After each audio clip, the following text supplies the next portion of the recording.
That haircut you hate? No one else remembers it. The stumble on the sidewalk, the pause that ran too long, the thing you said wrong 3 days ago at dinner. No one is playing it back but you. And yet your brain will not let it go. It tells you the whole room noticed. It tells you they are still thinking about it right now, filing it away. That reflex has a name, a very specific one. And once you know what drives it, where it came from and why it still fires, you start to see the world and yourself very differently. In the year 2000, psychologists Thomas Gilovich, Victoria Medvec, and Kenneth Savitsky ran a simple study at Cornell University. They dressed college students in a Barry Manilow t-shirt, picked because it was embarrassing, and sent them into a room full of their peers. After, the students guessed that about half the room had clocked the shirt. The real number? 25%, half of what they feared.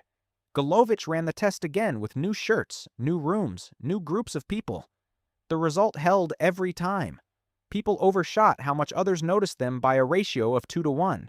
The team gave the pattern a name, the spotlight effect. That is the deep, gut-level sense that a beam of focus is always trained on you, when in truth, the room is not looking at all. So what is it really? Not pride, not ego, not a flaw in your character. It is a hardwired error in a brain that has not changed much in 200,000 years. Your early ancestors lived in tight bands of around 40 people. In that world, your inner state was live data. Fear on your face at the wrong time could draw in a threat. A sign of doubt read by a rival could cost you your place in the group. So your brain built a fast, always-on rule. Act as if your inner state is on display to everyone around you at all times. No off switch, no pause. Map your own mood onto the faces of those near you. Assume the gaze is on you. The people who ran that loop stayed alert in ways that helped them live. The ones who did not notice the gaze of others tended not to last as long.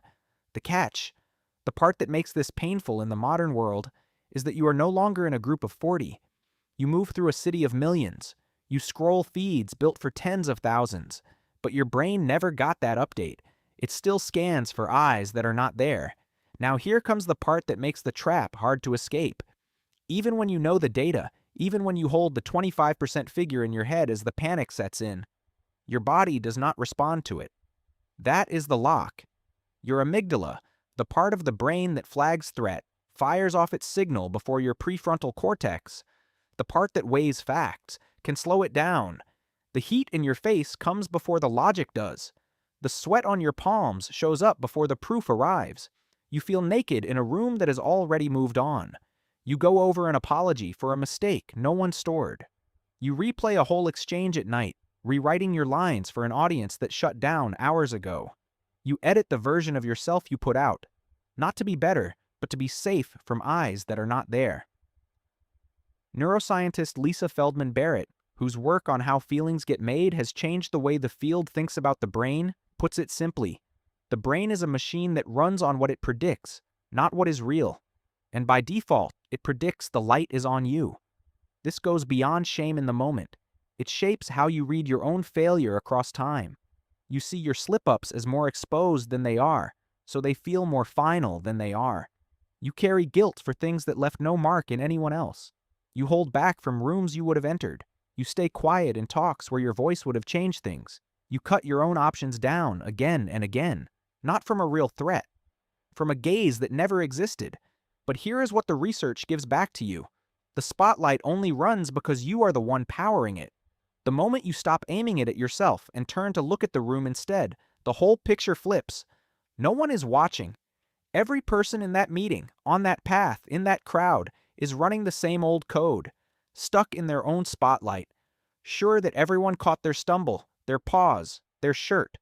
The one truth no one says out loud: every single one of us is the lead in our own private film, which means there is no one left to watch yours. That haircut you hate? No one else remembers it. Now you know exactly why. And that is the point.